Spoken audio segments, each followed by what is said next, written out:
அனைவருக்கும் அன்பு மிகுந்த வணக்கம். செல்வராமாயணம் என்னும் இலக்கண பாடல்களும் இலக்கிய சுவையும் கொண்ட புதிய ராமாயண காவியத்தை புனைய வைத்த என் இறைவன் ராமனை நன்றியுடன் வணங்கி மகிழ்கிறேன். செல்வராமாயணம் பருவம் 3 அயோத்தி பருவம், காலம் 8 பரதன் காலம்.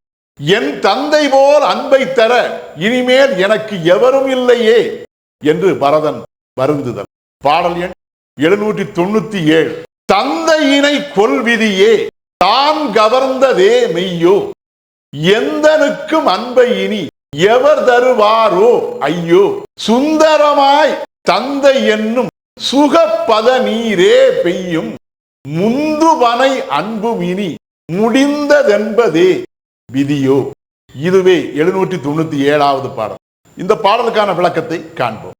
தந்தையினை கொல்விதியே தான் கவர்ந்ததே மெய்யோ, என் தாயே, என் தந்தையை கொல்லுவதற்காக வந்த தீவிதியே அவரை கொன்று அவருடைய உயிரை கவர்ந்து சென்று விட்டது என்பதே மெய்யோ, எந்தனுக்கும் அன்பை இனி எவர் தருவாரோ ஐயோ, என்னிடம் அன்பு கொண்டிருந்த என் தந்தையே இறந்து விட்டார் என்பதால் எனக்கு இனிமேல் என்னுடைய தந்தை போல் அன்பை தருவதற்கு எவருமே இல்லையே, இனிமேல் என் தந்தை போல் எனக்கு அன்பை தர எவர் இருக்கிறார் ஐயகோ, சுந்தரமாய் தந்தை எனும் சுகப்பத நீரே பெய்யும்.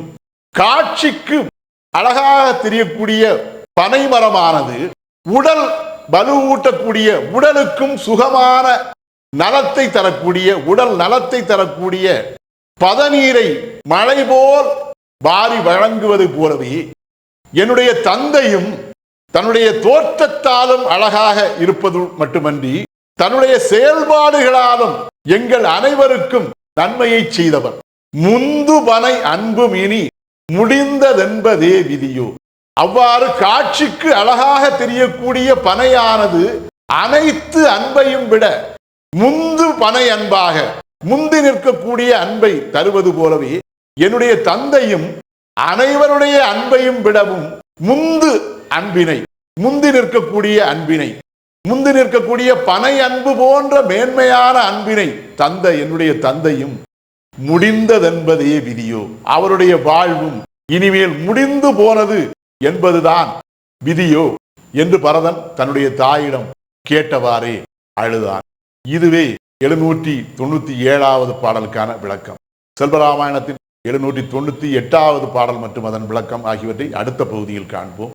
இறையருளால் அடியேன் இயற்றிய நல்லதோர் இலக்கியத்தையே செல்வராமாயண காவியமாக உங்கள் முன் தொடர்ந்து வழங்கி வருகிறேன். உங்கள் அன்பையும் ஆதரவையும் தொடர்ந்து தந்து இந்த புதிய ராமாயண காவியத்தை அனைவரிடத்திலும் கொண்டு சேர்க்குமாறு உங்களை அன்போடு கேட்டுக்கொள்கிறேன். அனைவருக்கும் நன்றி, வணக்கம்.